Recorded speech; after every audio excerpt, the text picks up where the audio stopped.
Some people, your critics, call you conspiracy theorist.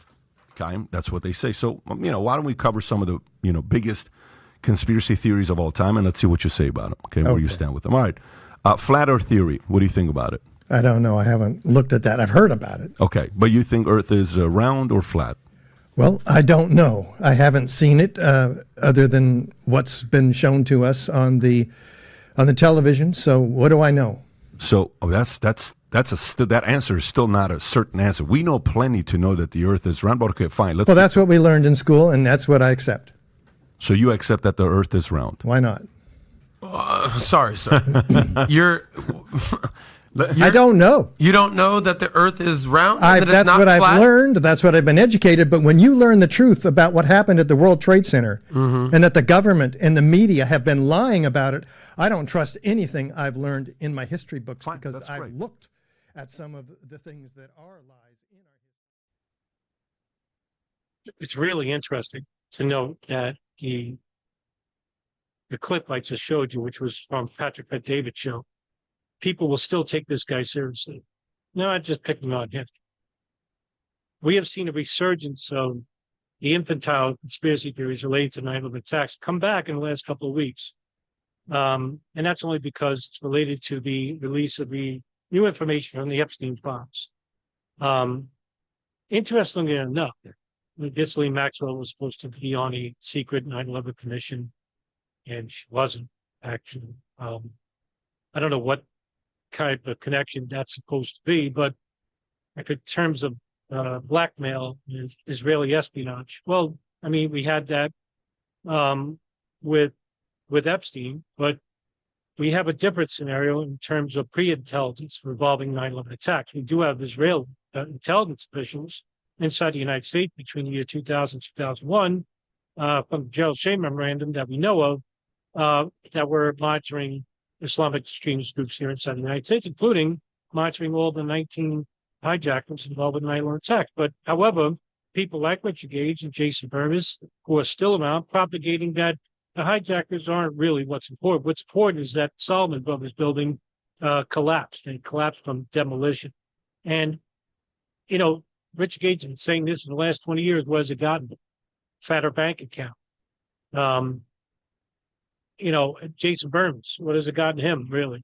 I mean, maybe a little bit more of attention regarding his shows and whatnot, but they're not in where it's important, and that's the Southern District of New York, suing these people for these alleged crimes. If you're saying that this isn't the goal and that the courts are all fixed, then you don't have a goal. You don't have a fixed agenda. What you want is to keep up and thinking that you are within this movement and that this movement basically is the only thing that matters, and informing other people. It's almost like infecting people. You're a bunch of zombies. You bit somebody else and now they're just like you, mindlessly fighting each new flesh and infecting people with these disastrous, insidious conspiracy theories that basically lead to nowhere or nothing. It's just a dying cause.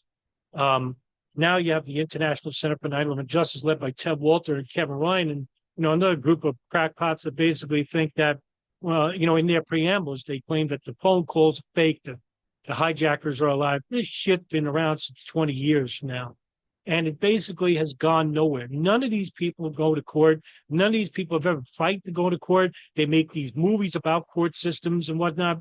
It's really just anti-ethical to themselves, and they know it, but they can't admit it, because that means for all the years that they've been grifting, they would have to admit, hey, we've gotten nowhere. Maybe we have to change our mind, but they don't want to do that. They still want to continue the grip. Richard Gage doesn't want to work. He wants to make money. He wants to live the easy life. He said this on his own show. His very first podcast he ever made, he claimed that he turned down a 6-figure job to continue this grift, thinking that he's fighting for justice. He's not. And the people that follow him, and the people that follow Jason Burmis, the people that follow Ted Walter and that crew over there, are the same people that follow Christopher Bolin, Barbara Honegger, Judy Wood, Christopher Bolin, Loose Change, Pilots for 9/11 Truth, and all these failures that have been around for maybe 5 to 6 years, and now they're nowhere. Why? Because they can only repeat the same lie over and over again before it gets tiresome and they lose their own audience. So they pulled out. They made their books. They gave their lectures. They got their money. That's all it was about. It was never about going to court, never about proving their case. And now we're on the 25th anniversary. And Richard Gage still thinks the public never heard of the Solomon Brothers building World Trade Center 7. Well, if you weren't from New York, you wouldn't have heard about it. Now we have people that were born after the attacks that never even heard of the building themselves. Jason Burmis still thinks that, the planes were hijacked, but then replaced by drone airliners. These people don't want to go to court. These people don't want their evidence shown because it would show that they're a bunch of loons, that they're wrong, that they have to make the corrections. Jason Burmis has already claimed to McDermott from Vanity Fair, John McDermott, that if I'm shown to be wrong, then I'm willing to make the corrections. Well, me and Nelson Martins over a couple of years ago corrected him on the Pentagon and Shanksville. And guess what? Blocked Nelson Martins and called me a troll. So he's not about the truth, and he never was, and he never will be. It's the reason why he won't ever talk to us. Now, there's a very few real reputable people that are out there trying to make a difference. People like a Nelson Martins, filmmaker, notable filmmaker, and will go down as one of the greatest 9/11 researchers we've ever had. Sean Russell. There's only a bit few left. Leonardo Salvaggio. There's only a few left now. And, look, we're hopping on the 25th anniversary. And yes, there are other things going on, a lot of issues going on, but I won't give up the fight. But I will report on the current news and the threat matrix that I think are important today. But we are running out of time. And people like Richard Gage and people like Jason Burmis and people like Ted Walter are in the way. And the mountain of disinformation that we have to go up against, that these people push, sometimes trump the information we're trying to fight to get released to show that there was a bigger conspiracy involving 9/11 than these people even imagined. But it's hard to go up against disinformation and much more popular channels than, the very few of us. And I'm out with these people. I get linked with these people because I'm a truther and whatnot. No, I'm a data processor, and I process data and run it through the scientific method to show the results. And I show it to the public. That's all, without bias and prejudice. These people are biased, they're prejudiced, they automatically assume that the government's involved, that Israel's involved, that the Saudis are patsies, that the hijackers are alive, the hijackers didn't exist, the planes don't exist, the planes are holograms, the planes are drones, and all these loopholes. And they have to jump through these loopholes to make it sound like, hey, this is the evidence. The 9/11 Truth Movement is an abandoned factory. Once it was thriving, it actually had reputable people running the factory.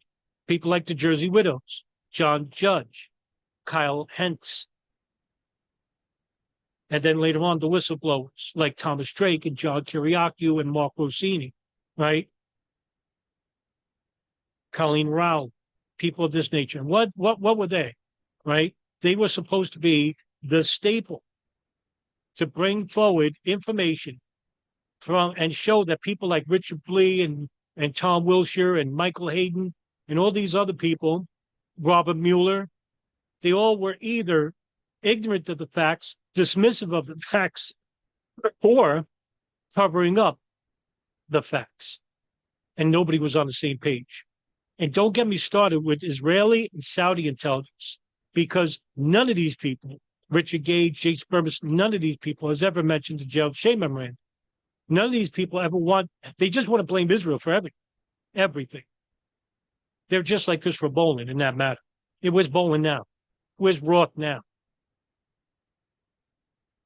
These people continue to push infantile theories that malign Israel, that malign Saudi Arabia into crimes that they imagined therefore. But the real crimes are the ones that are basically not reported on. And, Tucker Carlson, his series was good, but what has it achieved? A lot of his followers even called him a liar because he rightfully pushed that the planes were hijacked. But the people that learned under Richard Gage and Jason Bermas and Ted Walter, they don't think that planes were hijacked. So they ignored the series altogether and called Tucker Carlson, a shill. The 9/11 truth movement, which once a thriving factory, is now an abandoned warehouse. And there are a few stragglers, people like Richard Gage and Jason Bermas and Ted Walton are still within it, trying to shelter themselves. And the public sees them, it sees them as degenerates, except for the dutifully loyal followers that continue to listen to their ramblings. And they're in the way. And coming up on the 25th anniversary, what have we achieved? What have they achieved? Nothing. We're trying to basically report back to you, but it's hard to do that when you have a mountain of disinformation to fight against too. So they've hindered our progress. And I don't know what this is all for, and I don't know if Richard Gage will ever see this video, but you are the problem. You always have been part of that problem. And if you have any sense of decency, you would actually correct the mistakes you have made and announce them to the public, because it builds a reputation. And you don't have it.